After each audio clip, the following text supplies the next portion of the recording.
Rajindra coaching centre ਵਿੱਚ ਤੁਹਾਡਾ ਸਵਾਗਤ ਹੈ। ਹਾਂਜੀ ਬੱਚਿਓ, ਅੱਜ ਆਪਾਂ ਲੈ ਕੇ ਆਏ ਹਾਂ ਪੋਲੀਟੀਕਲ ਸਾਇੰਸ ਦੀ ਅਗਲੀ ਵੀਡੀਓ। ਇਹ ਵੀਡੀਓ ਪਿਛਲੇ ਚੈਪਟਰ ਦਾ ਸੈਕਿੰਡ ਪਾਰਟ ਹੈਗਾ। ਆਪਣਾ ਚੈਪਟਰ ਚੱਲ ਰਿਹਾ ਹੈਗਾ challenge of the nation building. ਹਾਂਜੀ ਬੱਚਿਓ, ਪਿਛਲੀ ਕਲਾਸ ਦੇ ਵਿੱਚ ਆਪਾਂ ਕਰ ਚੁੱਕੇ ਹਾਂ ਕਿ ਨੇਸ਼ਨ ਬਿਲਡਿੰਗ ਦੇ ਸਾਹਮਣੇ ਚੈਲੰਜ ਕਿਹੜੇ-ਕਿਹੜੇ ਸੀਗੇ। ਇਸ ਤੋਂ ਬਾਅਦ ਪਾਰਟੀਸ਼ਨ, ਡਿਸਪਲੇਸਮੈਂਟ, ਰੀਹੈਬਲੀਟੇਸ਼ਨ ਆਪਾਂ ਪੜ੍ਹਿਆ ਸੀਗਾ। ਇਸ ਤੋਂ ਬਾਅਦ ਆਪਾਂ ਪਾਰਟੀਸ਼ਨ ਦਾ ਪ੍ਰੋਸੈਸ ਕੀ ਸੀਗਾ, ਇਹ ਪੜ੍ਹਿਆ ਸੀਗਾ। ਹਾਂਜੀ, ਅੱਜ ਆਪਾਂ ਅਗਲਾ ਟੋਪਿਕ ਕਰਾਂਗੇ ਸ਼ੁਰੂ ਵੀ, ਜਿਸ ਦਾ ਨਾਮ ਹੈਗਾ integration of the princely states. Integration of the princely states. ਦੋ ਤਿੰਨ ਗੱਲਾਂ ਪਹਿਲਾਂ ਸਮਝੋ ਬੱਚਿਓ। ਦੇਖੋ ਬੱਚਿਓ, ਆਪਣੇ ਇੰਡੀਆ 'ਤੇ ਕਬਜ਼ਾ ਕਰਨ ਵਾਸਤੇ ਕਈ ਕੰਪਨੀਆਂ ਆਈਆਂ ਸੀ ਇੰਡੀਆ ਦੇ ਵਿੱਚ, ਜਿਵੇਂ ਕਿ ਬ੍ਰਿਟਿਸ਼ ਵੀ ਆਏ ਸੀ ਇੰਡੀਆ ਦੇ ਵਿੱਚ। ਇੰਡੀਆ ਦੇ ਵਿੱਚ ਫਰੈਂਚ ਵੀ ਆਏ ਸੀਗੇ। ਇੰਡੀਆ ਦੇ ਵਿੱਚ ਪੁਰਤਗੀਜ਼ ਵੀ ਆਏ ਸੀਗੇ। ਇੰਡੀਆ ਦੇ ਵਿੱਚ ਡੱਚ ਵੀ ਆਏ ਸੀਗੇ। ਇੰਡੀਆ ਦੇ ਵਿੱਚ ਡੈਨਿਸ਼ ਵੀ ਆਏ ਸੀਗੇ। ਬਟ ਸਭ ਤੋਂ ਜ਼ਿਆਦਾ ਸਫਲਤਾ ਮਿਲੀ ਬ੍ਰਿਟਿਸ਼ ਨੂੰ। ਬ੍ਰਿਟਿਸ਼ ਦਾ ਲਗਭਗ ਸਾਰੇ ਇੰਡੀਆ 'ਤੇ ਕਬਜ਼ਾ ਸੀਗਾ। ਦੂਜੇ ਨੰਬਰ 'ਤੇ ਸਫਲਤਾ ਮਿਲੀ ਪੁਰਤਗੀਜ਼ ਨੂੰ। ਪੁਰਤਗੀਜ਼ ਦਾ ਗੋਆ 'ਤੇ, ਦਮਨ ਅਤੇ ਦਿਊ 'ਤੇ, ਦਾਦਰਾ ਨਗਰ ਹਵੇਲੀ ਇਹਨਾਂ 'ਤੇ ਕਬਜ਼ਾ ਸੀਗਾ। ਤੀਜੇ ਨੰਬਰ 'ਤੇ ਸਫਲਤਾ ਮਿਲੀ ਫਰੈਂਚ ਨੂੰ। ਉਹਨਾਂ ਦਾ ਪੁਡੂਚੇਰੀ, ਜਿਹੜਾ ਕਿ ਥੋੜ੍ਹੇ ਥੋੜ੍ਹੇ ਖੇਤਰ 'ਤੇ, ਜਿਵੇਂ ਕਿ ਮਾਹੇ 'ਤੇ, ਚੰਦਨ ਨਗਰ 'ਤੇ, ਕਰਾਈਕਲ 'ਤੇ, ਪੁਡੂਚੇਰੀ 'ਤੇ, ਇਹਨਾਂ ਖੇਤਰਾਂ 'ਤੇ ਉਹਨਾਂ ਦਾ ਕਬਜ਼ਾ ਸੀਗਾ। ਹਾਂਜੀ, ਅਤੇ ਆਪਣਾ ਜਿਹੜਾ ਭਾਰਤ ਹੈਗਾ ਬ੍ਰਿਟਿਸ਼ ਇੰਡੀਆ ਤੋਂ ਆਜ਼ਾਦ ਹੋਇਆ 15 ਅਗਸਤ 1947 ਨੂੰ। ਫਰੈਂਚ ਤੋਂ ਪੁਡੂਚੇਰੀ ਆਜ਼ਾਦ ਹੋਇਆ, ਜਾਂ ਜਿਹੜਾ ਅਲਾਈਡ ਟੈਰੀਟਰੀ ਸੀ ਜਿਹੜੀਆਂ, ਜਿਵੇਂ ਕਿ ਜਨਮ ਹੋਇਆ ਕਰਾਈਕਲ ਹੋ ਗਿਆ, ਮਾਹੇ ਹੋਇਆ, ਉਹ ਆਜ਼ਾਦ ਹੋਇਆ 1954 'ਚ ਫਰਾਂਸ ਤੋਂ। ਅਤੇ ਜਿਹੜਾ ਸੀਗਾ ਗੋਆ, ਦਮਨ ਦਿਊ ਨਗਰ, ਦਾਦਰਾ ਨਗਰ ਹਵੇਲੀ, ਉਹ ਆਜ਼ਾਦ ਹੋਇਆ 1961 ਦੇ ਵਿੱਚ ਆਪਣੇ ਇਹਦੇ ਤੋਂ, ਪੁਰਤਗਾਲ ਤੋਂ। ਹਾਂਜੀ, ਤਾਂ ਹੁਣ ਜਿਹੜਾ ਜਿਹੜਾ ਖੇਤਰ ਬ੍ਰਿਟਿਸ਼ ਇੰਡੀਆ ਕੋਲ ਸੀਗਾ, ਤਾਂ ਉਹ ਸਾਰੇ 'ਤੇ ਅੰਗਰੇਜ਼ਾਂ ਦਾ ਡਾਇਰੈਕਟਲੀ ਕੰਟਰੋਲ ਨਹੀਂ ਸੀਗਾ ਵੀ। ਇੰਡੀਆ ਦੇ ਵਿੱਚ ਉਹਨਾਂ ਨੇ 11 ਸਟੇਟਾਂ ਇਹੋ ਜਿਹੀਆਂ ਬਣਾਈਆਂ ਸੀ ਜਿਨ੍ਹਾਂ 'ਤੇ ਡਾਇਰੈਕਟਲੀ ਕੰਟਰੋਲ ਸੀ, ਜਿੱਥੇ ਉਹਨਾਂ ਦੀਆਂ ਸਰਕਾਰਾਂ ਵੀ ਬਣਦੀਆਂ ਸੀਗੀਆਂ। ਹਾਂਜੀ, ਕੁਝ ਖੇਤਰ ਪ੍ਰਿੰਸਲੀ ਸਟੇਟਸ ਦਾ ਸੀਗਾ, ਉਹਨੂੰ ਭਾਗ ਬੀ ਦੇ ਰਾਜ ਬੋਲਿਆ ਗਿਆ। ਜਿਵੇਂ ਕਿ ਜਿਵੇਂ ਆਪਣੇ ਪੰਜਾਬ ਦੇ ਵਿੱਚ 8 ਰਿਆਸਤਾਂ ਸੀ: ਪਟਿਆਲਾ, ਜੀਂਦ, ਨਾਭਾ, ਮਲੇਰਕੋਟਲਾ, ਨਾਲਾਗੜ੍ਹ, ਕਲਸੀਆ, ਫਰੀਦਕੋਟ, ਕਪੂਰਥਲਾ। ਇਹ 8 ਰਿਆਸਤਾਂ ਸੀਗੀਆਂ ਪੰਜਾਬ ਦੇ ਵਿੱਚ। ਇਹਨਾਂ 'ਤੇ ਅੰਗਰੇਜ਼ਾਂ ਦਾ ਡਾਇਰੈਕਟਲੀ ਕੰਟਰੋਲ ਨਹੀਂ ਸੀਗਾ। ਬਾਕੀ ਪੰਜਾਬ 'ਤੇ ਅੰਗਰੇਜ਼ਾਂ ਦਾ ਡਾਇਰੈਕਟਲੀ ਕੰਟਰੋਲ ਸੀਗਾ। ਅਤੇ ਜਿਹੜਾ ਬ੍ਰਿਟਿਸ਼ ਦੇ ਕੰਟਰੋਲ ਦੇ ਵਿੱਚ ਸੀ, ਉਹਨੂੰ ਬ੍ਰਿਟਿਸ਼ ਇੰਡੀਆ ਬੋਲਿਆ ਜਾਂਦਾ ਸੀਗਾ। ਕਹਿਣ ਦਾ ਭਾਵ ਇਹ ਹੈਗਾ ਕਿ ਬ੍ਰਿਟਿਸ਼ ਦੇ ਅਧੀਨ ਆਏ ਖੇਤਰ ਨੂੰ ਦੋ ਭਾਗਾਂ ਵਿੱਚ ਵੰਡਿਆ ਹੋਇਆ ਸੀ। ਇੱਕ ਸੀਗਾ ਡਾਇਰੈਕਟਲੀ ਕੰਟਰੋਲ ਬ੍ਰਿਟਿਸ਼ ਦੇ ਦੁਆਰਾ, ਇੱਕ ਸੀਗਾ ਇਨਡਾਇਰੈਕਟਲੀ ਕੰਟਰੋਲ, ਜਿਹੜਾ ਕਿ ਰਾਜਿਆਂ ਦੁਆਰਾ ਕੰਟਰੋਲ ਕੀਤਾ ਜਾਂਦਾ ਸੀਗਾ। ਮੈਂ ਥੋੜ੍ਹਾ ਜਿਹਾ ਤੁਹਾਨੂੰ ਨਕਸ਼ੇ ਦਿਖਾਉਣ ਦੀ ਕੋਸ਼ਿਸ਼ ਕਰਦਾ, ਫਿਰ ਆਪਾਂ ਅੱਗੇ ਵਧਾਂਗੇ। ਅਤੇ ਇਹ ਜਿਹੜੀਆਂ ਪ੍ਰਿੰਸਲੀ ਸਟੇਟ ਸੀ ਨਾ, ਜਦੋਂ ਆਪਣਾ ਦੇਸ਼ ਆਜ਼ਾਦ ਹੋਇਆ ਉਦੋਂ ਬ੍ਰਿਟਿਸ਼ ਇੰਡੀਆ ਦੀਆਂ ਸਟੇਟਾਂ 11 ਸੀਗੀਆਂ। ਉਹ 11 ਸਟੇਟਾਂ ਕਿਹੜੀਆਂ ਮੈਂ ਦੱਸਦਾ ਤੁਹਾਨੂੰ। ਅਤੇ ਪ੍ਰਿੰਸਲੀ ਸਟੇਟਾਂ 565 ਸੀਗੀਆਂ ਉਸ ਸਮੇਂ। ਹਾਂਜੀ, ਉਹਨਾਂ ਨੂੰ ਉਹ 565 ਰਿਆਸਤਾਂ ਨੂੰ, ਜੇਕਰ ਸਾਰਿਆਂ ਨੂੰ ਆਜ਼ਾਦੀ ਆਜ਼ਾਦੀ ਤਾਂ ਸਾਰਿਆਂ ਨੂੰ ਦਿੱਤੀ ਸੀਗੀ, ਅਤੇ ਜੋ ਪ੍ਰਿੰਸਲੀ ਸਟੇਟਾਂ ਨੂੰ ਨਾ ਮਾਊਂਟਬੈਟਲ ਪਲਾਨ ਦੇ ਵਿੱਚ 3 ਗੱਲਾਂ ਬੋਲੀਆਂ ਸੀ ਕਿ ਤੁਸੀਂ ਇੰਡੀਆ ਨਾਲ ਵੀ ਸ਼ਾਮਲ ਹੋ ਸਕਦੇ ਹੋ, ਪਾਕਿਸਤਾਨ ਨਾਲ ਵੀ ਸ਼ਾਮਲ ਹੋ ਸਕਦੇ ਹੋ, ਕਿਉਂਕਿ ਬ੍ਰਿਟਿਸ਼ ਇੰਡੀਆ ਦੇ 2 ਟੁਕੜੇ ਹੋਣਗੇ, ਇੱਕ ਇੰਡੀਆ ਬਣੂਗਾ, ਇੱਕ ਪਾਕਿਸਤਾਨ ਬਣੂਗਾ, ਅਤੇ ਤੁਸੀਂ ਆਜ਼ਾਦ ਵੀ ਰਹਿ ਸਕਦੇ ਹੋ। ਜੇ ਸਾਰੀਆਂ ਪ੍ਰਿੰਸਲੀ ਸਟੇਟ ਆਜ਼ਾਦ ਰਹਿਣ ਦੀ ਗੱਲ ਕਰ ਲੈਂਦੀਆਂ, ਤਾਂ ਇੰਡੀਆ ਦੇ ਵਿੱਚ ਵੀ 565 ਦੇਸ਼ ਨਿਕਲੇ ਆਉਣੇ ਸੀਗੇ। ਹਾਂਜੀ, ਤਾਂ ਆਪਣੇ ਪਹਿਲੇ ਗ੍ਰਹਿ ਮੰਤਰੀ ਸੀ ਸਰਦਾਰ ਵੱਲਭ ਭਾਈ ਪਟੇਲ, ਉਹਨਾਂ ਨੇ ਇੱਕ ਬਹੁਤ ਹੀ ਹਿਸਟੋਰਿਕ ਰੋਲ ਅਦਾ ਕੀਤਾ। ਪ੍ਰਿੰਸਲੀ ਸਟੇਟਸ ਨੂੰ, ਬਹੁਤ ਸਾਰੀਆਂ ਪ੍ਰਿੰਸਲੀ ਸਟੇਟ ਨੂੰ ਇੰਡੀਆ ਦੇ ਵਿੱਚ, ਇੰਡੀਅਨ ਯੂਨੀਅਨ ਦੇ ਵਿੱਚ ਜੁਆਇਨ ਕਰਵਾ ਲਿਆ। ਤਾਂ ਇਸੇ ਕਰਕੇ ਉਹਨਾਂ ਦੇ ਜਨਮ ਦਿਵਸ 'ਤੇ ਮਨਾਇਆ ਜਾਂਦਾ ਗਾ ਨੈਸ਼ਨਲ ਇੰਟੀਗ੍ਰਿਟੀ ਡੇ। ਰਾਸ਼ਟਰੀ ਏਕਤਾ ਦਿਵਸ ਮਨਾਇਆ ਜਾਂਦਾ ਗਾ ਉਹਨਾਂ ਦੇ ਜਨਮ ਦਿਵਸ 'ਤੇ। ਅਤੇ ਉਹਨਾਂ ਨੇ ਬਹੁਤ ਵੱਡਾ ਰੋਲ ਅਦਾ ਕੀਤਾ ਅਤੇ ਭਾਰਤ ਨੂੰ ਯੂਨਾਈਟ ਕਰਤਾ। ਹਾਂਜੀ, ਅਤੇ ਜਿਹੜਾ ਆਪਾਂ ਨੂੰ ਇੰਡੀਆ 'ਚ ਦਿਖਾਈ ਦਿੰਦਾ ਗਾ, ਉਹ ਬਣਾਉਣ ਦੇ ਵਿੱਚ ਸਰਦਾਰ ਪਟੇਲ ਦਾ ਬਹੁਤ ਵੱਡਾ ਰੋਲ ਹੈਗਾ। ਹਾਂਜੀ, ਇੱਕ ਮਿੰਟ ਮੈਂ ਤੁਹਾਨੂੰ ਨਕਸ਼ਾ ਦਿਖਾਉਣਾ ਇੰਡੀਆ ਦਾ, ਉਹਦੇ ਵਿੱਚ ਮੈਂ ਤੁਹਾਨੂੰ ਦੱਸਣ ਦੀ ਕੋਸ਼ਿਸ਼ ਕਰੂੰਗਾ ਕਿ ਪ੍ਰਿੰਸਲੀ ਸਟੇਟਾਂ ਕਿਹੜੀਆਂ ਸੀਗੀਆਂ ਅਤੇ ਆਪਣੀਆਂ ਬ੍ਰਿਟਿਸ਼ ਇੰਡੀਆ ਦੀਆਂ ਸਟੇਟਾਂ ਕਿਹੜੀਆਂ ਸੀਗੀਆਂ। ਇੱਕ ਮਿੰਟ ਬੱਚਿਓ।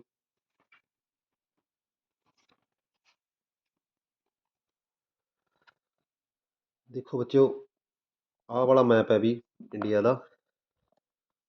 ਆਹ ਹੈਗਾ ਆਪਣਾ ਇੰਡੀਆ, ਆਹ ਹੈਗਾ ਪਾਕਿਸਤਾਨ। ਦੇਖੋ, ਜਦੋਂ ਪਾਰਟੀਸ਼ਨ ਹੋਇਆ, ਪਾਰਟੀਸ਼ਨ ਦੇ ਦੌਰਾਨ ਜਿਹੜੀ ਰੈੱਡ ਕਲਿਫ ਲਾਈਨ ਹੈ ਉਹ ਇੱਥੇ ਵੀ ਖਿੱਚੀ ਗਈ। ਆਹ ਪਾਕਿਸਤਾਨ ਬਣਿਆ, ਇੰਡੀਆ ਬਣਿਆ। ਅਤੇ ਰੈੱਡ ਕਲਿਫ ਲਾਈਨ ਇੱਥੇ ਵੀ ਖਿੱਚੀ ਗਈ। ਆਹ ਪਾਕਿਸਤਾਨ ਬਣਿਆ, ਇੰਡੀਆ ਬਣਿਆ। ਠੀਕ ਹੈ ਵੀ। ਪਰ ਜੇ ਆਪਾਂ ਬ੍ਰਿਟਿਸ਼ ਇੰਡੀਆ ਦੀ ਗੱਲ ਕਰੀਏ, ਤਾਂ ਬ੍ਰਿਟਿਸ਼ ਇੰਡੀਆ ਦੀਆਂ 11 ਸਟੇਟਾਂ ਸੀਗੀਆਂ ਜਿਨ੍ਹਾਂ 'ਤੇ ਉਹਨਾਂ ਦਾ ਡਾਇਰੈਕਟਲੀ ਕੰਟਰੋਲ ਸੀ। ਉਹ ਕਿਹੜੀਆਂ ਕਿਹੜੀਆਂ ਸਟੇਟਾਂ ਸੀ? ਜਿਵੇਂ ਕਿ ਇੱਥੇ ਹੋ ਗਿਆ ਅਸਾਮ, ਇੱਥੇ ਹੋ ਗਿਆ ਬੰਗਾਲ, ਇੱਥੇ ਹੋ ਗਿਆ ਬਿਹਾਰ, ਇੱਥੇ ਹੋ ਗਿਆ ਯੂਪੀ ਨੂੰ ਉਹ ਯੂਨਾਈਟਿਡ ਪ੍ਰੋਵਿੰਸ ਬੋਲਦੇ ਸੀ ਪਹਿਲਾਂ। ਹਾਂਜੀ, ਇੱਥੇ ਹੋ ਗਿਆ ਪੰਜਾਬ, ਇੱਥੇ ਹੋ ਗਿਆ ਨਾਰਥ ਵੈਸਟ ਫਰੰਟੀਅਰ ਪ੍ਰੋਵਿੰਸ, ਇੱਥੇ ਹੋ ਗਿਆ ਸਿੰਧ, ਇੱਥੇ ਹੋ ਗਿਆ ਬੋਂਬੇ ਪ੍ਰੈਜ਼ੀਡੈਂਸੀ, ਇੱਥੇ ਹੋ ਗਿਆ ਮਦਰਾਸ ਪ੍ਰੈਜ਼ੀਡੈਂਸੀ, ਇੱਥੇ ਹੋ ਗਿਆ ਉੜੀਸਾ, ਇੱਥੇ ਹੋ ਗਿਆ ਮਿਡਲ ਪ੍ਰੋਵਿੰਸ। ਇਹ ਗਿਣੋਗੇ ਤਾਂ 11 ਸਟੇਟਾਂ ਹੋ ਗਈਆਂ ਹੋਣਗੀਆਂ। ਇਹ 11 ਸਟੇਟਾਂ 'ਤੇ ਅੰਗਰੇਜ਼ਾਂ ਦਾ ਡਾਇਰੈਕਟਲੀ ਕੰਟਰੋਲ ਸੀਗਾ।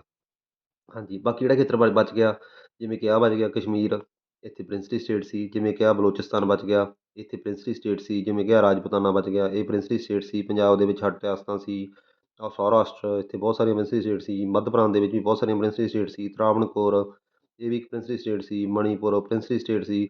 ਬਹੁਤ ਸਾਰੀਆਂ ਸਟੇਟਾਂ, ਇਹ ਛੋਟੀਆਂ ਵੱਡੀਆਂ ਦੀ ਗਿਣਤੀ ਟੋਟਲ 565 ਸੀ। ਤਾਂ ਹੁਣ ਆਪਣਾ ਜਿਹੜਾ ਇੰਡੀਆ ਉਹ ਦੋ ਭਾਗਾਂ 'ਚ ਵੰਡਿਆ ਪਿਆ ਹੈਗਾ ਬ੍ਰਿਟਿਸ਼ ਨੇ, ਇੱਕ ਪ੍ਰਿੰਸਲੀ ਸਟੇਟਸ, ਇੱਕ ਬ੍ਰਿਟਿਸ਼ ਇੰਡੀਆ ਸਟੇਟਸ। ਠੀਕ ਹੈ ਜੀ। ਇਹ ਪ੍ਰਿੰਸਲੀ ਸਟੇਟਸ ਨੂੰ ਜਦੋਂ ਆਜ਼ਾਦੀ ਮਿਲ ਗਈ, ਬ੍ਰਿਟਿਸ਼ ਇੰਡੀਆ ਨੂੰ ਆਜ਼ਾਦੀ ਮਿਲ ਗਈ, ਤਾਂ ਉਹਨਾਂ ਨੂੰ ਆਪਾਂ ਕਿਵੇਂ ਇੰਡੀਆ ਦੇ ਵਿੱਚ ਸ਼ਾਮਲ ਕਰਾਂਗੇ, ਉਸ ਬਾਰੇ ਆਪਾਂ ਸਾਰੀ ਚਰਚਾ ਕਰਾਂਗੇ ਅੱਜ ਵਾਲੀ ਵੀਡੀਓ ਦੇ ਵਿੱਚ। ਠੀਕ ਹੈ ਬੱਚਿਓ, ਬਹੁਤ ਆਸਾਨ ਹੈ, ਬਹੁਤ ਸੌਖਾ ਚੈਪਟਰ ਹੈ। ਠੀਕ ਹੈ ਜੀ, ਧਿਆਨ ਦਿਓ ਵੀ। ਸ਼ੁਰੂ ਕਰਨ ਲੱਗਿਆ। Integration of princely states. Integrate ਕਰਨਾ ਹੁੰਦਾ ਗਾ ਇਕੱਠਾ ਕਰਨਾ, ਇਕਜੁੱਟ ਕਰਨਾ। ਹਾਂਜੀ, ਪਹਿਲੀ ਲਾਈਨ ਹੈ, British India was divided into the British Indian provinces and princely states. ਜਿਹੜਾ ਬ੍ਰਿਟਿਸ਼ ਇੰਡੀਆ ਸੀਗਾ ਉਹਨੂੰ ਦੋ ਤਰ੍ਹਾਂ ਦੀਆਂ ਚੀਜ਼ਾਂ 'ਚ ਵੰਡਿਆ ਹੋਇਆ ਸੀ, ਦੋ ਭਾਗਾਂ 'ਚ ਵੰਡਿਆ ਹੋਇਆ ਸੀ। ਇੱਕ ਬ੍ਰਿਟਿਸ਼ ਇੰਡੀਅਨ ਸਟੇਟਸ, ਇੱਕ ਪ੍ਰਿੰਸਲੀ ਸਟੇਟਸ। ਹਾਂਜੀ, ਅੱਗੇ ਵਧਦੇ ਹਾਂ ਬੱਚੋ ਇੱਧਰ।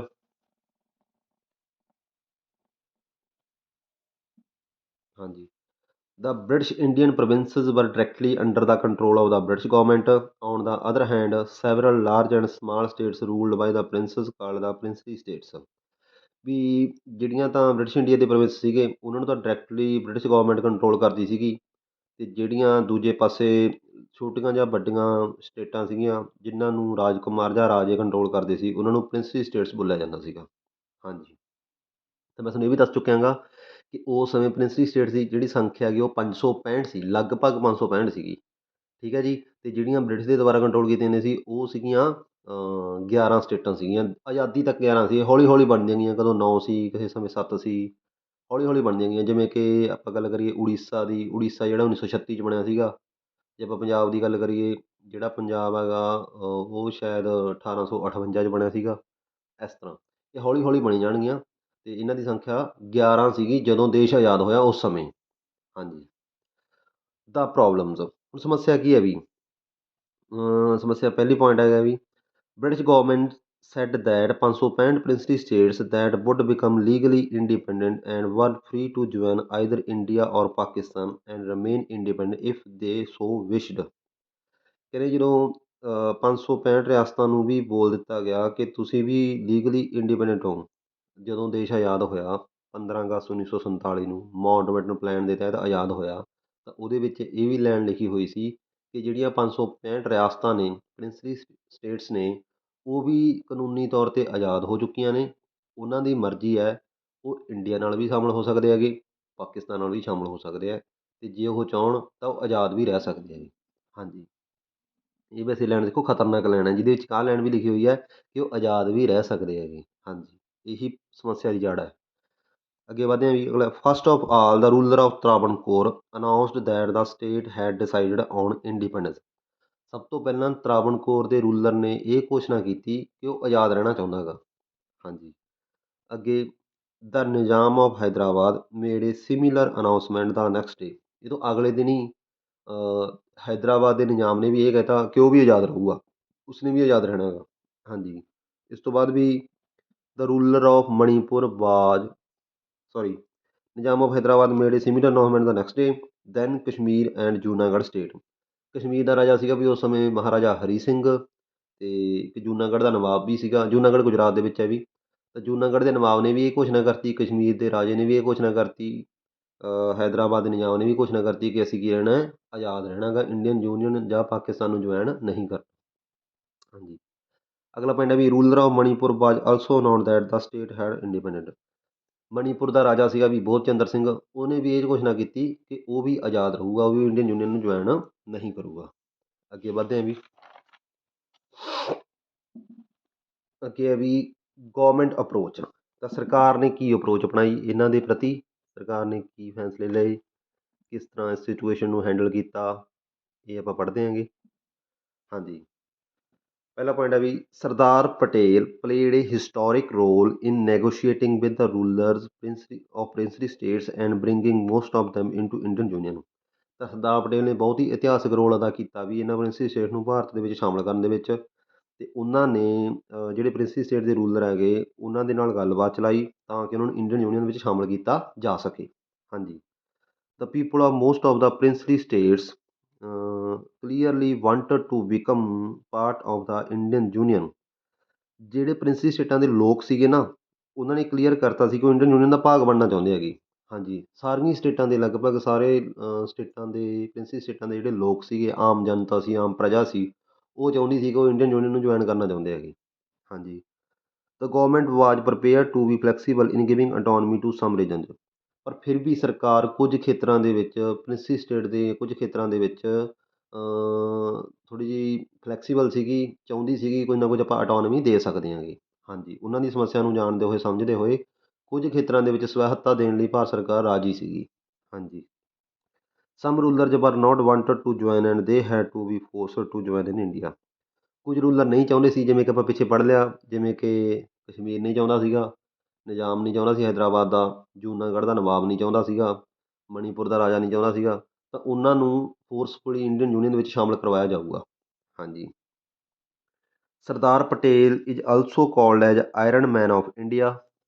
ਦੇਖੋ ਵੀ ਸਰਦਾਰ ਪਟੇਲ ਨੇ ਬਹੁਤ ਸਾਰੀਆਂ ਰਿਆਸਤਾਂ ਨੂੰ ਇੰਡੀਅਨ ਯੂਨੀਅਨ ਦੇ ਵਿੱਚ ਸ਼ਾਮਲ ਕਰਵਾਇਆ। ਵੈਸੇ ਤਾਂ ਜੇ ਆਪਾਂ ਗੱਲ ਕਰੀਏ ਟੋਟਲ ਰਿਆਸਤਾਂ 565 ਸੀਗੀਆਂ, ਪਰ ਇਹਦੇ ਵਿੱਚ ਕੁਝ ਪਾਕਿਸਤਾਨ ਦੇ ਵਿੱਚ ਵੀ ਸੀ, ਜਿਵੇਂ ਬਲੋਚਿਸਤਾਨ ਪਾਕਿਸਤਾਨ ਦੇ ਵਿੱਚ ਸੀਗਾ। ਤਾਂ ਜੇ ਆਪਾਂ ਗੱਲ ਕਰੀਏ ਲਗਭਗ ਇੰਡੀਆ ਵਾਲੀ ਸਾਈਡ ਦੇ ਵਿੱਚ 562 ਰਿਆਸਤਾਂ ਸੀਗੀਆਂ। ਉਹ 562 ਰਿਆਸਤਾਂ 'ਚੋਂ 559 ਰਿਆਸਤਾਂ ਨੂੰ ਇੰਡੀਅਨ ਯੂਨੀਅਨ 'ਚ ਬਹੁਤ ਹੀ ਆਸਾਨੀ ਨਾਲ ਸ਼ਾਮਲ ਕਰਵਾ ਲਿਆ ਵੱਲਭ ਭਾਈ ਪਟੇਲ ਨੇ। ਵੱਡੀਆਂ ਰਿਆਸਤਾਂ ਨੂੰ, ਛੋਟੀਆਂ ਰਿਆਸਤਾਂ ਨੂੰ ਇਕੱਠਾ ਕਰਕੇ ਅਲੱਗ ਅਲੱਗ ਸਟੇਟਾਂ ਬਣਾਤੀਆਂ। ਜਿਵੇਂ ਕਿ ਆਪਣੇ ਪੰਜਾਬ ਦੇ ਵਿੱਚ 8 ਰਿਆਸਤਾਂ ਨੂੰ ਇਕੱਠਾ ਕਰਕੇ ਪੈਪਸੂ ਬਣਾਤਾ, ਜਿਵੇਂ ਰਾਜਸਥਾਨ 'ਚ 4 ਵੱਡੀਆਂ ਰਿਆਸਤਾਂ ਨੂੰ ਇਕੱਠਾ ਕਰਕੇ ਰਾਜਪੂਤਾਨਾ ਬਣਾਤਾ। ਇਸ ਤਰ੍ਹਾਂ ਤਾਂ ਵੱਡੀਆਂ ਛੋਟੀਆਂ ਸਟੇਟਾਂ ਨੂੰ 559 ਰਿਆਸਤਾਂ ਨੂੰ ਇੰਡੀਅਨ ਯੂਨੀਅਨ 'ਚ ਉਹਨਾਂ ਨੇ ਸ਼ਾਮਲ ਕਰਵਾਤਾ ਸੀ ਬਹੁਤ ਹੀ ਆਸਾਨੀ ਨਾਲ, ਵਧੀਆ ਗੱਲਬਾਤ ਕਰਕੇ। ਬਟ 3 ਸਟੇਟਾਂ ਦੀ ਗੱਲ ਰਹਿ ਗਈ ਸੀ, ਜਿਵੇਂ ਕਿ ਜੂਨਾਗੜ੍ਹ ਦੀ, ਹੈਦਰਾਬਾਦ ਦੀ ਅਤੇ ਕਸ਼ਮੀਰ ਦੀ। ਉਹਨਾਂ ਦੇ ਵਿੱਚੋਂ ਵੀ 2 ਨੂੰ ਤਾਂ ਬਹੁਤ ਆਸਾਨੀ ਨਾਲ ਸ਼ਾਮਲ ਕਰਵਾ ਲਿਆ ਜਾਊਗਾ, ਹੈਦਰਾਬਾਦ ਨੂੰ ਅਤੇ ਜੂਨਾਗੜ੍ਹ ਨੂੰ। ਕਸ਼ਮੀਰ ਦੀ ਸਮੱਸਿਆ ਲਟਕੂਗੀ, ਉਹ ਆਪਾਂ ਸਮਝਦੇ ਹਾਂ ਅੱਗੇ ਜਾ ਕੇ। ਹੁਣ ਸਰਦਾਰ ਪਟੇਲ ਨੇ ਇੰਨਾ ਵਧੀਆ ਰੋਲ ਅਦਾ ਕੀਤਾ, ਇੰਡੀਆ ਦੀ ਇੰਨੇ ਟੁਕੜਿਆਂ ਨੂੰ, ਛੋਟੇ ਛੋਟੇ ਟੁਕੜਿਆਂ ਨੂੰ ਜੁਆਇਨ ਕਰਤਾ ਅਤੇ ਇੰਡੀਅਨ ਯੂਨੀਅਨ 'ਚ ਸ਼ਾਮਲ ਵੀ ਕਰਤਾ। ਤਾਂ ਇਸ ਕਰਕੇ ਉਹਨਾਂ ਨੂੰ ਕਿਹਾ ਜਾਂਦਾ ਹੈਗਾ ਲੋਹ ਪੁਰਸ਼, ਉਹਨਾਂ ਨੂੰ ਕਿਹਾ ਜਾਂਦਾ ਹੈ ਦ ਆਇਰਨ ਮੈਨ ਆਫ ਇੰਡੀਆ। ਤਾਂ ਉਹਨਾਂ ਨੂੰ ਆਇਰਨ ਮੈਨ ਆਫ ਇੰਡੀਆ ਕਹਿੰਦੇ ਆ। ਸ਼ਾਇਦ ਜੇ ਉਹਨਾਂ ਦਾ ਮੈਨੂੰ ਪੂਰਾ ਪੱਕਾ ਯਾਦ ਨਹੀਂ ਹੈਗਾ, ਉਹਨਾਂ ਦਾ ਜਨਮ ਹੁੰਦਾ ਸ਼ਾਇਦ 31 ਅਕਤੂਬਰ ਨੂੰ ਹੁੰਦਾ ਗਾ। 31 ਅਕਤੂਬਰ ਨੂੰ ਮਨਾਇਆ ਜਾਂਦਾ ਨੈਸ਼ਨਲ ਇੰਟੀਗ੍ਰਿਟੀ ਡੇ, ਰਾਸ਼ਟਰੀ ਏਕਤਾ ਦਿਵਸ ਮਨਾਇਆ ਜਾਂਦਾ, ਕਿਉਂਕਿ ਉਸ ਸਮੇਂ ਸਰਦਾਰ ਪਟੇਲ ਦਾ ਜਨਮ ਹੋਇਆ ਸੀ 31 ਅਕਤੂਬਰ ਨੂੰ। ਠੀਕ ਹੈ ਵੀ, ਉਹਨਾਂ ਨੇ ਸਾਰੇ ਦੇਸ਼ ਨੂੰ ਯੂਨਾਈਟ ਕੀਤਾ। ਉਹਨਾਂ ਦੀ ਇਸ ਵਧੀਆ ਇੰਨੇ ਵੱਡੇ ਰੋਲ ਕਾਰਨ ਉਹਨਾਂ ਦਾ ਇੱਕ ਸਟੈਚੂ ਵੀ ਬਣਾਇਆ ਗੁਜਰਾਤ ਦੇ ਵਿੱਚ ਨਰਮਦਾ ਨਦੀ ਦੇ ਕਿਨਾਰੇ 'ਤੇ। ਉਹਦਾ ਨਾਂ ਹੈਗਾ ਸਟੈਚੂ ਆਫ ਯੂਨਿਟੀ। ਹਾਂਜੀ, ਏਕਤਾ ਦਾ ਬੁੱਤ ਹੈਗਾ, ਏਕਤਾ ਦਾ ਸਟੈਚੂ। ਠੀਕ ਹੈ ਬੱਚਿਓ। ਹਾਂਜੀ, ਤਾਂ ਉਹਨਾਂ ਨੇ ਉਹਨੂੰ ਆਇਰਨ ਮੈਨ ਆਫ ਇੰਡੀਆ ਕਿਹਾ ਜਾਂਦਾ due to their effort for the integration the princely state in Indian Union. ਕਿਉਂਕਿ ਉਹਨਾਂ ਨੇ ਬਹੁਤ ਜ਼ਿਆਦਾ ਯਤਨ ਕੀਤੇ ਪ੍ਰਿੰਸਲੀ ਸਟੇਟਾਂ ਨੂੰ ਇੰਡੀਅਨ ਯੂਨੀਅਨ ਵਿੱਚ ਸ਼ਾਮਲ ਕਰਵਾਉਣ ਦੇ, ਇਸ ਕਰਕੇ ਉਹਨਾਂ ਨੂੰ ਲੋਹ ਪੁਰਸ਼ ਕਿਹਾ ਜਾਂਦਾ ਗਾ। ਇਹ ਤੁਹਾਨੂੰ ਛੋਟਾ ਪੁਆਇੰਟ, ਛੋਟਾ ਸਵਾਲ ਆ ਸਕਦਾ ਹੈ, ਜਿਹੜਾ ਮੈਂ ਬੋਲਿਆ ਹੈਗਾ ਵੀ ਨੈਸ਼ਨਲ ਇੰਟੀਗ੍ਰਿਟੀ ਡੇ, ਇਹ ਵੀ ਤੁਹਾਨੂੰ ਛੋਟਾ ਸਵਾਲ ਆ ਸਕਦਾ ਗਾ। ਹਾਂਜੀ, ਅੱਗੇ ਵੱਧਦੇ ਹਾਂ ਵੀ। ਮੈਂ ਬੱਚੇ ਤੁਹਾਨੂੰ ਪਹਿਲਾਂ ਵੀ ਦੱਸ ਚੁੱਕਿਆ ਗਾ ਕਿ ਆਪਣੇ ਇੰਡੀਆ ਦੇ ਵਿੱਚ ਟੋਟਲ ਰਿਆਸਤਾਂ ਤਾਂ 565 ਸੀ, ਸਾਰੇ ਇੰਡੀਆ 'ਚ, ਬ੍ਰਿਟਿਸ਼ ਇੰਡੀਆ 'ਚ।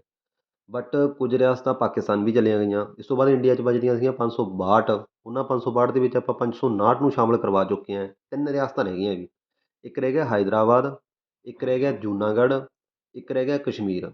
ਤੁਹਾਡੇ ਵਾਲੀ ਕਿਤਾਬ 'ਚ ਨਾ ਇਕੱਲੀ ਹੈਦਰਾਬਾਦ ਦੀ ਉਦਾਹਰਣ ਦਿੱਤੀ ਹੈ ਜਾਂ ਮਣੀਪੁਰ ਦੀ ਉਦਾਹਰਣ ਦਿੱਤੀ ਹੈ, 2 ਬਾਕੀ ਜੂਨਾਗੜ੍ਹ ਦੀ ਅਤੇ ਕਸ਼ਮੀਰ ਦੀ ਉਦਾਹਰਣ ਦਿੱਤੀ ਨਹੀਂ। ਉਹ ਅੱਗੇ ਹੋਰ ਚੈਪਟਰਾਂ 'ਚ ਆ ਜਾਊਗਾ ਕਸ਼ਮੀਰ ਦਾ ਮਸਲਾ। ਠੀਕ ਹੈ ਵੀ, ਆਪਾਂ ਹੈਦਰਾਬਾਦ ਬਾਰੇ ਸਮਝਾਂਗੇ, ਅਤੇ ਜਦੋਂ ਜਦੋਂ ਇਹ ਆਈ ਜਾਣਗੀਆਂ ਤਾਂ ਮੈਂ ਤੁਹਾਨੂੰ ਸਮਝਾਉਂਦਾ ਚੱਲੂਗਾ। ਹਾਂਜੀ ਬੱਚਿਓ, ਹੈਦਰਾਬਾਦ ਦੇਖੋ ਬੱਚਿਓ, ਜਿਹੜਾ ਹੈਦਰਾਬਾਦ ਆ ਨਾ, ਇੱਕ ਬਹੁਤ ਵੱਡੀ ਸਟੇਟ ਸੀ।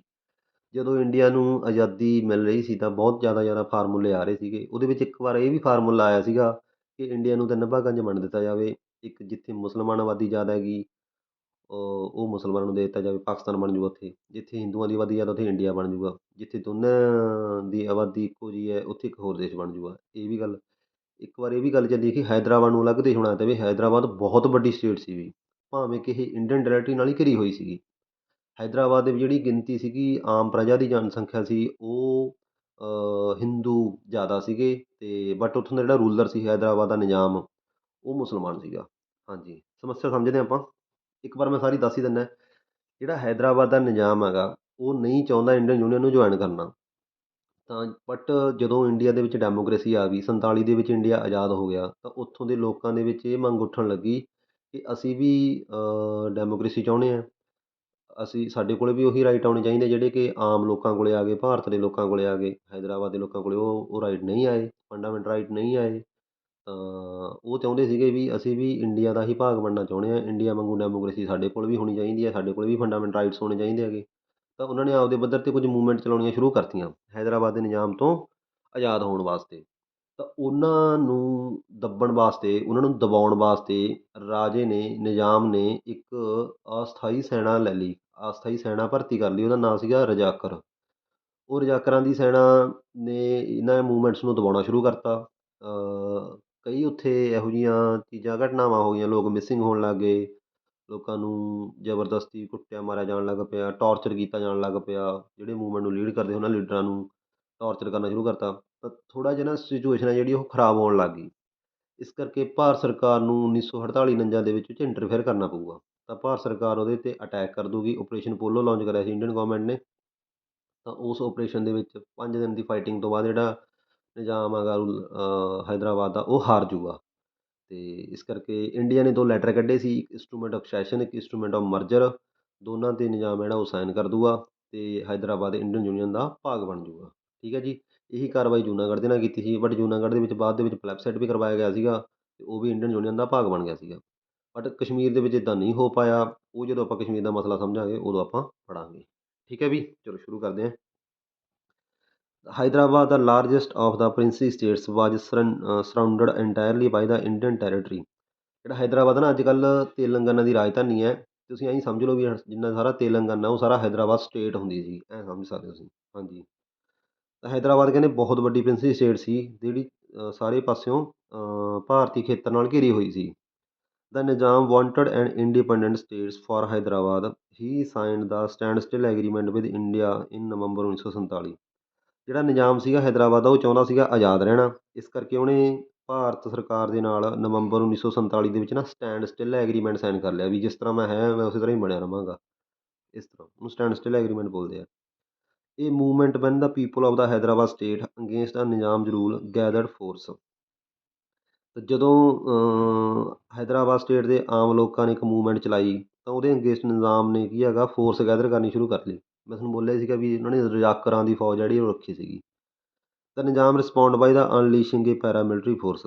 ਨਿਜ਼ਾਮ ਜਿਹੜੀਆਂ ਮੂਵਮੈਂਟ ਉਹਦੇ ਖਿਲਾਫ ਚੱਲ ਰਹੀਆਂ ਨੇ ਉਹਨੂੰ ਪੈਰਾਮਿਲਟਰੀ ਫੋਰਸ ਨਾਲ ਰਿਸਪੌਂਡ ਕੀਤਾ। ਪੈਰਾਮਿਲਟਰੀ ਫੋਰਸ ਦੇ ਨਾਲ ਤਗੜੇ ਐਕਸ਼ਨ ਲੈ ਕੇ ਰਿਸਪੌਂਡ ਕੀਤਾ ਨਿਜ਼ਾਮ ਨੇ। ਹਾਂਜੀ, after the action of the Nizam situation ਵਾਜ ਵੈਰੀ ਵਰਸ। ਜਿਹੜਾ ਨਿਜ਼ਾਮ ਨੇ ਐਕਸ਼ਨ ਲਿਆ ਬਹੁਤ ਹੀ ਖਤਰਨਾਕ ਸੀਗਾ ਜਿਹਦੇ 'ਚ ਆਮ ਲੋਕਾਂ ਨੂੰ ਬਹੁਤ ਜ਼ਿਆਦਾ ਖਤਰਾ ਪੈਦਾ ਹੋ ਗਿਆ ਸੀਗਾ। ਹਾਂਜੀ, ਤਾਂ ਸਿਚੁਏਸ਼ਨ ਹੈ ਜਿਹੜੀ ਉਹ ਖਰਾਬ ਹੋ ਗਈ ਸੀਗੀ। ਤਾਂ central government had to order army to handle the situation. ਤਾਂ ਸੈਂਟਰਲ ਗੌਰਮੈਂਟ ਨੇ ਆਰਮੀ ਨੂੰ ਕਿਹਾ ਕਿ ਉਹ ਇੰਟਰਫੇਅਰ ਕਰਨ, ਸਿਚੁਏਸ਼ਨ ਨੂੰ ਹੈਂਡਲ ਕਰਨ। ਆਮ ਲੋਕਾਂ ਦੀ ਜ਼ਿੰਦਗੀ ਦਾ ਸਵਾਲ ਹੈਗਾ। ਇਨ ਸਤੰਬਰ 1948 ਇੰਡੀਅਨ ਆਰਮੀ ਮੂਵਡ। ਤਾਂ ਭਾਰਤ ਸਰਕਾਰ 1948 ਦੇ ਵਿੱਚ ਉੱਥੇ ਹਮਲਾ ਕਰੂਗੀ। ਇਨ ਦਾ ਕੰਟਰੋਲ ਦਾ ਨਿਜ਼ਾਮ ਚ force after a few days of the fighting the Nizam surrendered so Hyderabad joined in Indian union. ਤਾਂ ਭਾਰਤ ਸਰਕਾਰ ਇੰਡੀਅਨ ਆਰਮੀ ਨੂੰ ਔਡਰ ਕਰਦੀ ਹੈ ਕਿ ਉਹ ਹੈਦਰਾਬਾਦ ਦੇ ਵਿੱਚ ਜਾਣ ਅਤੇ ਨਿਜ਼ਾਮ ਫੋਰਸ ਨੂੰ ਕੰਟਰੋਲ ਕਰਨ। ਤਾਂ ਕੁਝ ਦਿਨਾਂ ਦੀ ਫਾਈਟਿੰਗ ਤੋਂ ਬਾਅਦ ਹੀ ਨਿਜ਼ਾਮ ਹੈ ਜਿਹੜਾ ਉਹ ਸਰੈਂਡਰ ਕਰ ਦਿੰਦਾ ਗਾ ਅਤੇ ਹੈਦਰਾਬਾਦ ਨੂੰ ਇੰਡੀਅਨ ਯੂਨੀਅਨ ਦੇ ਵਿੱਚ ਜੁਆਇਨ ਕਰਵਾ ਲੈਂਦੇ ਆ। ਠੀਕ ਹੈ ਵੀ, ਮੈਂ ਤੁਹਾਨੂੰ ਪਹਿਲਾਂ ਵੀ ਦੱਸਤਾ ਵੀ ਇੰਡੀਅਨ ਗੌਰਮੈਂਟ ਨੇ 2 ਇੰਸਟਰੂਮੈਂਟ ਕੱਢੇ ਸੀ, 2 ਲੈਟਰ ਕੱਢੇ ਸੀ, ਇੰਸਟਰੂਮੈਂਟ ਆਫ ਸੈਸ਼ਨ ਅਤੇ ਇੰਸਟਰੂਮੈਂਟ ਆਫ ਮਰਜਰ। ਦੋਨਾਂ 'ਤੇ ਹੈਦਰਾਬਾਦ ਦਾ ਨਿਜ਼ਾਮ ਹੈ ਜਿਹੜਾ ਉਹ ਸਾਈਨ ਕਰ ਦਿੰਦਾ ਗਾ ਅਤੇ ਹੈਦਰਾਬਾਦ ਇੰਡੀਅਨ ਯੂਨੀਅਨ ਦੇ ਵਿੱਚ ਮਰਜ ਹੋ ਜਾਂਦਾ ਗਾ। ਹਾਂਜੀ, ਅਗਲਾ ਪੁਆਇੰਟ ਆ ਬੱਚਿਓ ਮਣੀਪੁਰ।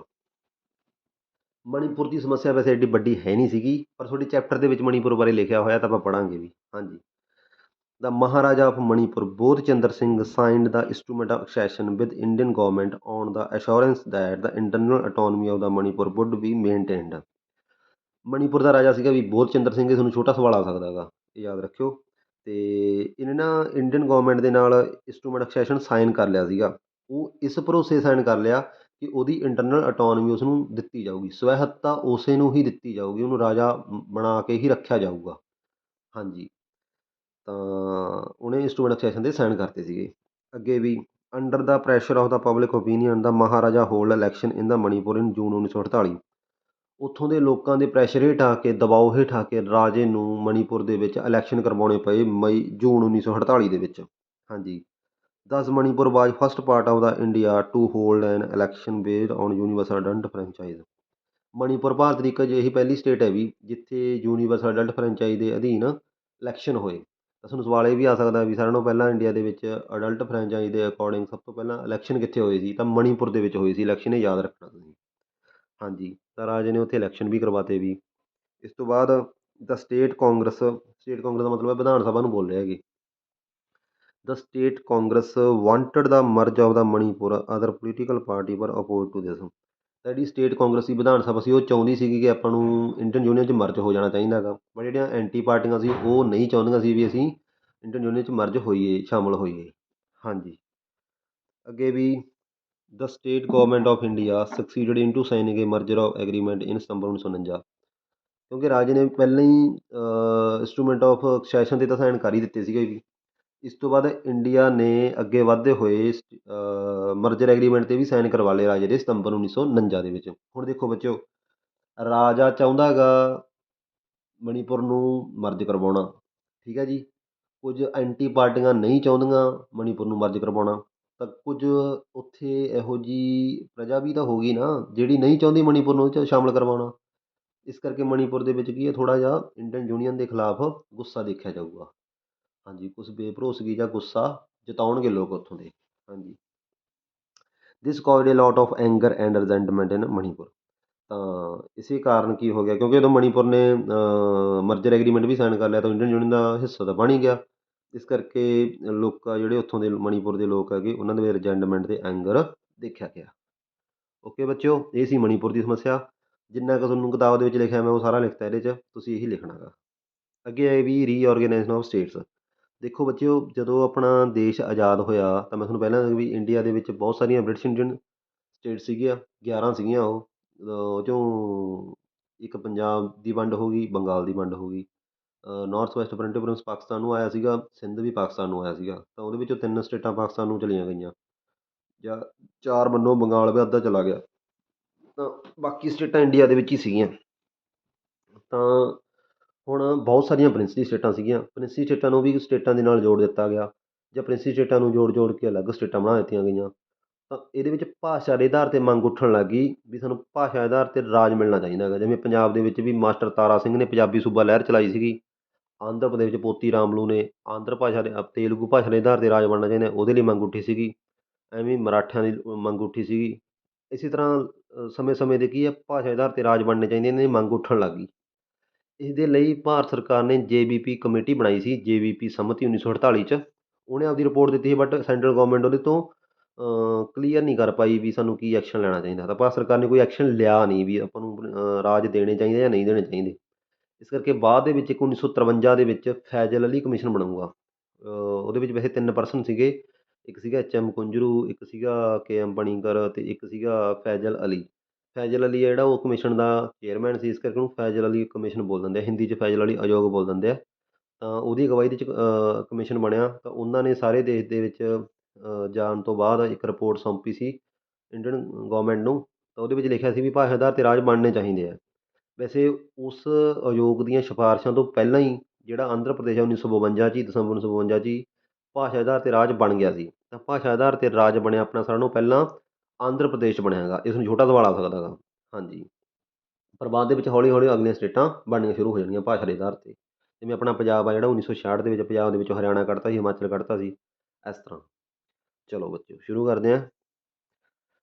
ਹਾਂਜੀ, ਰੀਆਰਗੇਨਾਈਜੇਸ਼ਨ ਆਫ ਦਾ ਸਟੇਟਸ, ਸਟੇਟਾਂ ਦਾ ਪੁਨਰਗਠਨ। ਪਹਿਲਾ ਵੀ Nagpur session of the Congress in 1920 The principal was recognized INC party, Indian National Congress Party, and told that after independence, state will created on the basis of the linguistic, but did not create. ਦੇਖੋ ਵੀ ਕਾਂਗਰਸ ਬਣੀ ਸੀ 1885 'ਚ ਅਤੇ ਹਰੇਕ ਸਾਲ ਉਹਨਾਂ ਦਾ ਇੱਕ session ਹੁੰਦਾ ਸੀ ਅਲੱਗ-ਅਲੱਗ ਸ਼ਹਿਰਾਂ ਦੇ ਵਿੱਚ। ਦਸੰਬਰ ਮਹੀਨੇ 'ਚ ਹੁੰਦਾ ਸੀ ਜ਼ਿਆਦਾਤਰ ਇਹ। ਜਿਹੜਾ ਨਾਗਪੁਰ ਦਾ ਸੈਸ਼ਨ ਹੋਇਆ 1920 ਦੇ ਵਿੱਚ, ਉਹਦੇ ਵਿੱਚ ਇਹਨਾਂ ਨੇ ਇਹ ਇੰਡੀਅਨ ਨੈਸ਼ਨਲ ਕਾਂਗਰਸ ਪਾਰਟੀ ਨੇ ਇਸ ਸਿਧਾਂਤ ਦੀ ਵੀ ਰਿਕੋਗਨਾਈਜ਼ ਕੀਤਾ, ਸਿਧਾਂਤ ਨੂੰ ਮਾਨਤਾ ਦਿੱਤੀ ਕਿ ਆਪਾਂ ਆਜ਼ਾਦੀ ਤੋਂ ਬਾਅਦ ਜਿਹੜੀਆਂ ਸਟੇਟਾਂ ਗੀਆਂ ਉਹ ਭਾਸ਼ਾ ਦੇ ਆਧਾਰ 'ਤੇ ਬਣਾਵਾਂਗੇ, ਲਿੰਗੁਇਸਟਿਕ ਬੇਸ 'ਤੇ ਬਣਾਵਾਂਗੇ, ਪਰ ਉਹ ਬਣਾ ਨਹੀਂ ਸਕੇ।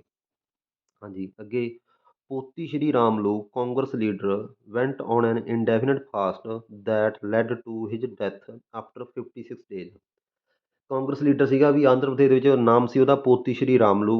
ਉਹ ਇੰਡੈਫੀਨਿਟ ਫਾਸਟ 'ਤੇ ਚਲਾ ਗਿਆ। ਵੈਸੇ ਇਹਦੀ ਡਿਮਾਂਡ ਇਹੀ ਸੀ ਕਿ ਆਂਧਰ ਪ੍ਰਦੇਸ਼ ਨੂੰ ਭਾਸ਼ਾ ਦੇ ਆਧਾਰ 'ਤੇ ਰਾਜ ਬਣਾਓ, ਇਹ ਡਿਮਾਂਡ ਸੀਗੀ। ਉਸ ਸਮੇਂ ਤਾਂ ਸਰਕਾਰ ਦੇ ਕੰਨਾਂ 'ਤੇ ਕੋਈ ਜੂੰ ਸਰਕੀ ਨਹੀਂ ਗਈ, ਪਰ ਜਦੋਂ 56 ਦਿਨਾਂ ਬਾਅਦ ਉਹਦੀ ਮੌਤ ਹੋ ਜਾਂਦੀ ਹੈ ਤਾਂ ਆਂਧਰ ਪ੍ਰਦੇਸ਼ ਦੇ ਵਿੱਚ ਦੰਗੇ ਛਿੜ ਜਾਂਦੇ ਹੈਗੇ। ਇਸ ਕਰਕੇ ਉਸ ਸਮੇਂ ਦੇ PM ਜਵਾਹਰ ਲਾਲ ਨਹਿਰੂ ਨੂੰ ਮਜਬੂਰ ਹੋਣਾ ਪੈਂਦਾ ਗਾ ਆਂਧਰ ਪ੍ਰਦੇਸ਼ ਨੂੰ ਭਾਸ਼ਾ ਦੇ ਆਧਾਰ 'ਤੇ ਰਾਜ ਬਣਾਉਣ ਲਈ। ਹਾਂਜੀ, this ਕਾਜ਼ਡ great violence occurred in Andhra reason. ਇਸ ਕਰਕੇ ਕੀ ਜਦੋਂ ਪੋਤੀ ਰਾਮਲੂ ਦੀ ਮੌਤ ਹੋ ਗਈ 56 ਦਿਨਾਂ ਬਾਅਦ, ਇਸ ਕਰਕੇ ਆਂਧਰ ਪ੍ਰਦੇਸ਼ ਦੇ ਵਿੱਚ ਕੀ ਹੈਗੇ ਹਿੰਸਾ ਭੜਕ ਗਈ। Finally PM announced the formation of a separate Andhra state in December 1952। ਇਸ ਕਰਕੇ PM ਨੂੰ ਅਨਾਊਂਸ ਕਰਨਾ ਪਿਆ ਆਂਧਰ ਪ੍ਰਦੇਸ਼ ਨੂੰ ਸੈਪਰੇਟ ਇੱਕ ਸਟੇਟ ਬਣਾਉਣ ਵਾਸਤੇ ਦਸੰਬਰ 1952 ਦੇ ਵਿੱਚ। ਹਾਂਜੀ, ਹੁਣ ਦੇਖੋ ਬੱਚਿਓ ਲਗਾਤਾਰ ਸਾਰੀਆਂ ਸਟੇਟਾਂ ਬਣਨੀਆਂ। ਅੱਗੇ ਹੈ ਵੀ other people also protested to make their states on the basis of the language. ਫਿਰ ਜਿਹੜੇ ਦੂਜੇ ਹਿੱਸੇ ਹੈਗੇ ਇੰਡੀਆ ਦੇ, ਉਹਨਾਂ ਦੇ ਵਿੱਚ ਵੀ ਪ੍ਰੋਟੈਸਟ ਹੋਣ ਲੱਗ ਗਏ। ਉਹ ਵੀ ਚਾਹੁੰਦੇ ਸੀਗੇ ਵੀ ਭਾਸ਼ਾ ਦੇ ਆਧਾਰ 'ਤੇ ਸਾਡੇ ਵੀ ਰਾਜ ਬਣਨੇ ਚਾਹੀਦੇ ਹੈਗੇ। ਜਿਵੇਂ ਪੰਜਾਬ ਦੇ ਵਿੱਚ ਪੰਜਾਬੀ ਸੂਬਾ ਲਹਿਰ ਚੱਲ ਪਈ ਸੀਗੀ। ਹਾਂਜੀ, ਅੱਗੇ the central government into appointing a state reorganize commission in 1953 to look into a question of redrawing of boundary of states. ਤਾਂ ਸੈਂਟਰਲ ਗੌਰਮੈਂਟ ਨੇ ਇੱਕ ਕਮਿਸ਼ਨ ਅਪੁਆਇੰਟ ਕੀਤਾ, ਸਟੇਟ ਰੀਆਰਗਨਾਈਜ਼ ਕਮਿਸ਼ਨ ਬੋਲਦੇ ਆ ਉਹਨੂੰ। ਮੈਂ ਤੁਹਾਨੂੰ ਪਹਿਲਾਂ ਹੀ ਬੋਲਤਾ, ਤੁਹਾਨੂੰ ਛੋਟਾ ਸਵਾਲ ਆਖਦਾ ਵੀ ਸਟੇਟ ਰੀਆਰਗਨਾਈਜ਼ ਕਮਿਸ਼ਨ ਕਦੋਂ ਬਣਾਇਆ? 1953 'ਚ ਬਣਾਇਆ। ਉਹਦਾ ਚੇਅਰਮੈਨ ਕੌਣ ਸੀ? ਉਹਦਾ ਚੇਅਰਮੈਨ ਸੀ ਫੈਜ਼ਲ ਅਲੀ। ਇੱਥੇ ਤਾਂ ਨਹੀਂ ਲਿਖਿਆ, ਮੈਂ ਤੁਹਾਨੂੰ ਵੈਸੇ ਦੱਸ ਰਿਹਾ, ਫੈਜ਼ਲ ਅਲੀ ਸੀ ਉਹਦਾ ਚੇਅਰਮੈਨ। ਹਾਂਜੀ, ਅਤੇ ਇਸ ਕੁਐਸਚਨ 'ਤੇ ਬਣਾਇਆ ਸੀਗਾ ਵੀ ਆਪਾਂ ਨੂੰ ਸਟੇਟ ਦੀਆਂ ਬਾਊਂਡਰੀ ਰੀਡਰਾ ਕਰਨਾ ਚਾਹੀਦਾ ਗਾ ਭਾਸ਼ਾ ਆਧਾਰ 'ਤੇ। ਦ ਸਟੇਟਸ ਰੀਆਰਗਨ ਐਕਟ ਵਾਜ ਪਾਸਡ 1956। ਜਿਹੜੀ ਸੈਂਟਰਲ ਗੌਰਮੈਂਟ ਆ ਉਹਨੇ ਫਿਰ ਸਟੇਟ ਰੀਆਰਗਨ ਐਕਟ ਪਾਸ ਕਰਿਆ 1956 ਦੇ ਵਿੱਚ। This led to the creation of the 14 state and 6 UTs. ਇਸ ਤੋਂ ਬਾਅਦ ਭਾਰਤ ਦੇ ਵਿੱਚ 14 ਸਟੇਟਾਂ ਬਣੀਆਂ ਅਤੇ 6 ਕੇਂਦਰ ਸ਼ਾਸਤ ਪ੍ਰਦੇਸ਼ ਬਣੇ ਸੀਗੇ ਸ਼ੁਰੂ ਦੇ ਵਿੱਚ, ਜਦੋਂ ਇੰਡੀਆ ਆਜ਼ਾਦ ਹੋਇਆ ਗਾ। ਇਸ ਤੋਂ ਬਾਅਦ ਅੱਗੇ ਲਿਖਿਆ ਹੋਇਆ ਵੀ ਕ੍ਰੀਏਸ਼ਨ ਆਫ ਨਿਊ ਸਟੇਟਸ, ਨਵੀਆਂ ਸਟੇਟਾਂ ਕਦੋਂ ਬਣੀਆਂ? ਜਿਵੇਂ Maharashtra and Gujarat were created in 1960 from Bombay states. ਜਿਹੜੀ ਬੋਂਬੇ ਸਟੇਟ ਸੀ ਉਹ ਬਹੁਤ ਵੱਡੀ ਸੀ, ਉਹਦੇ ਵਿੱਚੋਂ ਮਹਾਰਾਸ਼ਟਰ ਵੀ ਅਲੱਗ ਕਰ ਦਿੱਤਾ, ਗੁਜਰਾਤ ਵੀ। ਗੁਜਰਾਤੀ ਬੋਲਦਾ ਇਲਾਕਾ ਗੁਜਰਾਤ ਨੂੰ ਦੇ ਦਿੱਤਾ, ਮਰਾਠੀ ਬੋਲਦਾ ਇਲਾਕਾ ਮਹਾਰਾਸ਼ਟਰ ਨੂੰ, ਅਤੇ ਇਹ 1960 'ਚ ਬਣਿਆ ਦੋਨੇ। ਹਾਂਜੀ, ਇਹਨੂੰ 1966 ਫਰੋਮ ਪੰਜਾਬ, ਹਰਿਆਣਾ ਐਂਡ ਹਿਮਾਚਲ ਪ੍ਰਦੇਸ਼। 66 ਦੇ ਵਿੱਚ ਪੰਜਾਬ ਦੇ ਵਿੱਚੋਂ ਪੰਜਾਬੀ ਸੂਬਾ ਪੰਜਾਬ ਅੱਡ ਕਰ ਦਿੱਤਾ ਗਿਆ, ਹਰਿਆਣਾ ਅੱਡ ਕਰ ਦਿੱਤਾ ਗਿਆ, ਅਤੇ ਹਿਮਾਚਲ ਪ੍ਰਦੇਸ਼ ਅੱਡ ਕਰ ਦਿੱਤਾ ਗਿਆ। ਵੈਸੇ ਹਿਮਾਚਲ ਪ੍ਰਦੇਸ਼ ਪਹਿਲਾਂ 66 ਦੇ ਵਿੱਚ ਇੱਕ ਯੂਟੀ ਬਣਾਇਆ ਸੀ, ਪਰ 71 ਦੇ ਵਿੱਚ ਇਹਨੂੰ ਪੂਰਨ ਰਾਜ ਦਾ ਦਰਜਾ ਦਿੱਤਾ ਸੀਗਾ। ਹਾਂਜੀ, ਮੇਘਾਲਿਆ ਵਾਜ ਕਾਰਵਡ ਆਊਟ ਆਫ ਅਸਾਮ ਇਨ 1972। ਵੈਸੇ 1972 ਦੇ ਵਿੱਚ ਇਕੱਲਾ ਮੇਘਾਲਿਆ ਨਹੀਂ ਬਣਿਆ ਸੀ, ਇਹਦੇ ਨਾਲ ਤ੍ਰਿਪੁਰਾ ਅਤੇ ਮਣੀਪੁਰ ਵੀ ਬਣਿਆ ਸੀ 1972 ਦੇ ਵਿੱਚ। ਇਹ ਅਸਾਮ 'ਚੋਂ ਨਿਕਲੇ ਸਾਰੇ। ਅੱਗੇ ਹੈ ਵੀ the states of Mizoram and Arunachal came into being 1987। ਵੈਸੇ ਗੋਆ ਵੀ 1987 'ਚ ਹੀ ਰਾਜ ਬਣਿਆ ਹੈਗਾ। ਇੱਥੇ ਮਿਜ਼ੋਰਮ ਅਤੇ ਅਰੁਣਾਚਲ ਲਿਖਿਆ ਹੈਗਾ, ਇਹ 1987 ਦੇ ਵਿੱਚ ਸਟੇਟਾਂ ਬਣੀਆਂ ਨੇ, ਫੁੱਲ ਸਟੇਟਸ। ਹਾਂਜੀ, ਅੱਗੇ ਹੈ ਵੀ ਨਾਗਾਲੈਂਡ ਐਡ ਬਿਕਮ ਏ ਸਟੇਟ ਮੱਚ ਅਰਲੀਅਰ ਇਨ 1963। ਜਿਹੜਾ ਨਾਗਾਲੈਂਡ ਹੈ ਬਹੁਤ ਪਹਿਲਾਂ ਸਟੇਟ ਬਣ ਗਿਆ ਸੀ, 1963 ਦੇ ਵਿੱਚ ਹੀ ਇਹ ਰਾਜ ਬਣ ਗਿਆ ਸੀਗਾ। ਅੱਗੇ ਵੀ 3 ਸੱਚ ਸਟੇਟ 'ਚ ਛੱਤੀਸਗੜ੍ਹ, ਉੱਤਰਾਖੰਡ ਐਂਡ ਝਾਰਖੰਡ ਵਰ ਕ੍ਰੀਏਟਡ ਇਨ 2000। ਬਾਅਦ ਦੇ ਵਿੱਚ ਵੀ ਕੁਝ ਸਟੇਟਾਂ ਅੰਦਰੋਂ ਹੀ ਸਟੇਟਾਂ ਦੇ ਵਿੱਚੋਂ ਕਾਰਵ ਆਊਟ ਕੀਤੀਆਂ ਗਈਆਂ, ਬਹੁਤ ਵੱਡੀਆਂ ਸਟੇਟਾਂ ਨੂੰ ਛੋਟਾ ਕਰ ਦਿੱਤਾ ਗਿਆ। ਜਿਵੇਂ ਕਿ ਉੱਤਰਾਖੰਡ ਕੱਢਿਆ ਸੀਗਾ ਯੂਪੀ 'ਚੋਂ, ਛੱਤੀਸਗੜ੍ਹ ਕੱਢਿਆ ਸੀ ਮੱਧ ਪ੍ਰਦੇਸ਼ 'ਚੋਂ, ਅਤੇ ਝਾਰਖੰਡ ਕੱਢਿਆ ਸੀ ਬਿਹਾਰ 'ਚੋਂ, ਇਹ 2000 'ਚ ਬਣਿਆ ਗਾ। ਤੇਲੰਗਾਨਾ ਸਟੇਟ ਵਰ ਕ੍ਰੀਏਟਡ ਫਰੋਮ ਆਂਧਰਾ ਇਨ 2014। 2014 ਵਿੱਚ ਆਂਧਰਾ ਪ੍ਰਦੇਸ਼ ਦੇ ਵਿੱਚੋਂ ਤੇਲੰਗਾਨਾ ਨੂੰ ਵੱਖ ਕਰ ਦਿੱਤਾ ਗਿਆ। 2 ਯੂਟੀਜ਼ JNK and Ladakh were created in 2019। At present 28 states and 8 UTs in union of India. ਤਾਂ 2019 ਦੇ ਵਿੱਚ ਵੀ ਜਿਹੜਾ ਆਪਣੀ ਆਰਟੀਕਲ 370 ਸੀਗਾ 370, ਉਹ ਖਤਮ ਕਰ ਦਿੱਤਾ ਗਿਆ, ਜਿਹਦੇ ਨਾਲ ਜਿਹੜਾ ਜੰਮੂ ਕਸ਼ਮੀਰ ਦਾ ਸਪੈਸ਼ਲ ਰਾਜ ਦਾ ਦਰਜਾ ਸੀ ਉਹ ਖਤਮ ਹੋ ਗਿਆ। ਤਾਂ ਉਸ ਤੋਂ ਬਾਅਦ JNK ਨੂੰ 2 ਭਾਗਾਂ 'ਚ ਵੰਡਤਾ, ਇੱਕ ਜੰਮੂ ਕਸ਼ਮੀਰ ਅਤੇ ਇੱਕ ਲਦਾਖ। ਤਾਂ ਦੋਨਾਂ ਨੂੰ ਯੂਟੀ ਦਾ ਦਰਜਾ ਦਿੱਤਾ, ਅਤੇ ਹੁਣ ਇੰਡੀਆ ਦੇ ਵਿੱਚ 28 ਸਟੇਟਾਂ ਨੇ ਅਤੇ 8 ਯੂਟੀਜ਼ ਨੇ। ਠੀਕ ਹੈ ਜੀ, ਤਾਂ ਇਹ ਸੀਗਾ ਵੀ creation of the new states. ਵੈਸੇ ਤੁਹਾਡੇ ਜਿਹੜਾ ਚੈਪਟਰ ਹੈ ਉਹਦੇ ਵਿੱਚ ਤਾਂ ਇੱਥੋਂ ਤੱਕ ਹੀ ਲਿਖਿਆ ਹੋਇਆ ਹੈਗਾ ਨਾਗਾਲੈਂਡ ਬਿਕਮ ਸਟੇਟ। ਆਹ ਮੈਂ ਵੈਸੇ ਜਾਣਕਾਰੀ ਦਿੱਤੀ ਕਿ ਤੁਹਾਨੂੰ ਪਤਾ ਹੋਣਾ ਚਾਹੀਦਾ ਵੀ ਐਟ ਪ੍ਰੈਜੈਂਟ ਇੰਡੀਆ ਦੇ ਵਿੱਚ ਕਿੰਨੀਆਂ ਸਟੇਟਾਂ ਨੇ ਅਤੇ ਕਿੰਨੀਆਂ ਯੂਟੀਜ਼ ਨੇ। ਹਾਂਜੀ, ਇਹਦੇ ਨਾਲ ਹੀ ਇਹ ਚੈਪਟਰ ਆਪਣਾ ਕੰਪਲੀਟ ਹੁੰਦਾ ਵੀ। ਮੈਂ ਇਸ ਚੈਪਟਰ ਤੋਂ ਇਲਾਵਾ ਹੋਰ ਵੀ ਬਹੁਤ ਸਾਰੀ ਜਾਣਕਾਰੀ ਦੇਣ ਦੀ ਤੁਹਾਨੂੰ ਕੋਸ਼ਿਸ਼ ਕੀਤੀ ਹੈ। ਕਾफ़ੀ ਚੀਜ਼ਾਂ ਸੌਖੇ ਤਰੀਕੇ ਨਾਲ ਸਮਝਾਉਣ ਦੀ ਕੋਸ਼ਿਸ਼ ਕੀਤੀ ਹੈ। ਮੈਨੂੰ ਉਮੀਦ ਹੈ ਤੁਹਾਨੂੰ ਬਹੁਤ ਚੰਗੀ ਤਰ੍ਹਾਂ ਸਮਝ ਆਇਆ ਹੋਊਗਾ। ਵੀਡੀਓ ਨੂੰ ਪੂਰਾ ਦੇਖਿਆ ਕਰੋ ਬੱਚਿਓ। ਆਪਣੇ ਚੈਨਲ ਨੂੰ ਵੱਧ ਤੋਂ ਵੱਧ ਸਬਸਕ੍ਰਾਈਬ ਵੀ ਕਰੋ, ਸ਼ੇਅਰ ਵੀ ਕਰੋ, ਲਾਈਕ ਵੀ ਕਰੋ। ਅਤੇ ਜਿਹੜੇ ਤੁਹਾਡੇ ਮਿੱਤਰ ਨੇ ਕਲਾਸ ਦੇ ਵਿੱਚ ਉਹਨਾਂ ਨੂੰ ਵੀ ਵੀਡੀਓ ਦੇਖਣ ਲਈ ਕਹੋ। ਅਤੇ ਇਸੇ ਤਰ੍ਹਾਂ ਹੀ ਆਪਾਂ ਬਹੁਤ ਸੌਖੇ ਤਰੀਕੇ ਨਾਲ ਇਹ ਸਾਰੇ ਚੈਪਟਰ ਕਰਦੇ ਜਾਵਾਂਗੇ। ਬਹੁਤ ਜਲਦੀ ਆਪਾਂ ਅਗਲੀ ਵੀਡੀਓ ਲੈ ਕੇ ਆਵਾਂਗੇ। Thank you very much.